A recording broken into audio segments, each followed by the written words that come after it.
Morning and welcome back. It is 5:19 right now. Very happy to have you. Our nation's veterans have traveled far and wide to protect our freedoms. They have spent months, sometimes years, away from their families. Many came back to a less than ideal welcome home. But it was only a day trip to Washington, D.C. to remind them they are respected, admired, revered. I traveled to D.C. with them and spoke with these heroes about their experience.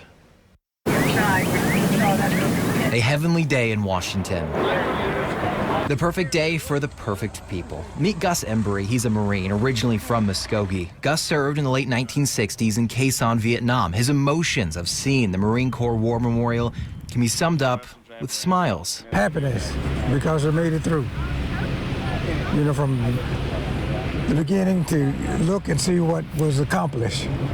And we were able to do that. The honor of his life. Because you would do something worthwhile. If you serve, you will be able to tell your family, kids, pass it on. The Marine Corps War Memorial, sometimes affectionately called the Iwo Jima Memorial for the scene it depicts, brings great pride. And holding up the flag, do not let it touch the ground, you know, sacred. D.C. is covered in sacred grounds, including Arlington National Cemetery. One of the most heartwarming scenes of the trip, the Tomb of the Unknown, guarded 24/7. Right. Order. Oh. 365 days a year, rain or shine, blizzard or scorching hot day, these guards are always on alert. A slight scuff of their shoes showing their own form of respect to these honored veterans. We are here near the Lincoln Memorial, the Korean War Memorial, Vietnam Veterans Memorial, and the reflecting pool. And there's a lot of history here. There's also a whole lot of emotion. It can be painful. Army Vietnam veteran Wayne Dobson feels all of that hurt rushing back. I got 7 friends.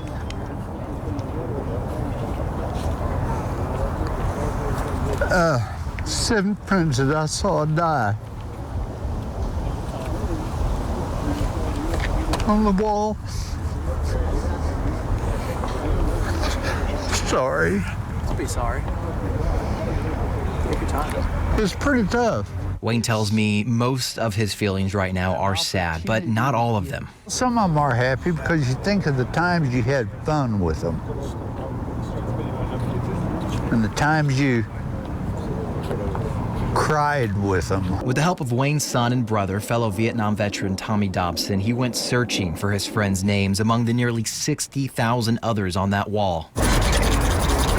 Tracing the names so they are never forgotten. Can you read that? Yeah. Yep.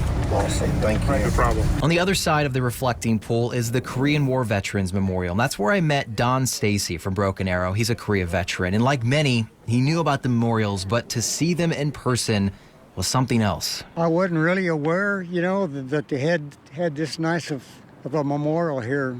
It's really astounding, you know, especially the statues and everything. I haven't looked at everything yet, but it's quite a display. On our flight was one World War II veteran, Mr. Earl Donaldson, and his son Vincent, a veteran himself. We just left Arlington.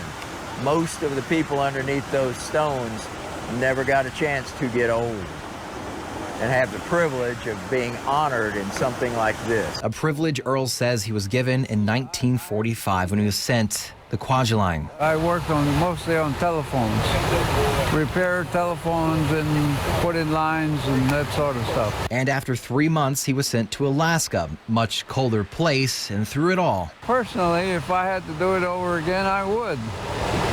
And I'd do more or less the same thing, or perhaps I'd go into medicine. Each veteran had a guardian. In some cases, it was a close family member. It feels great to have my son and daughter with me. That makes it a lot better and a lot more comfortable.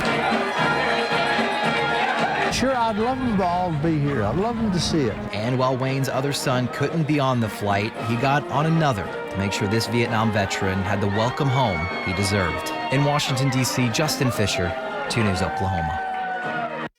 You know, just watching that welcome home right there because, you know, they didn't get that the first time they came back. Completely 100% was not what they, you know, experienced when they came back. I do want to say his son there, I should have included this, but he didn't know his other son was going to be there.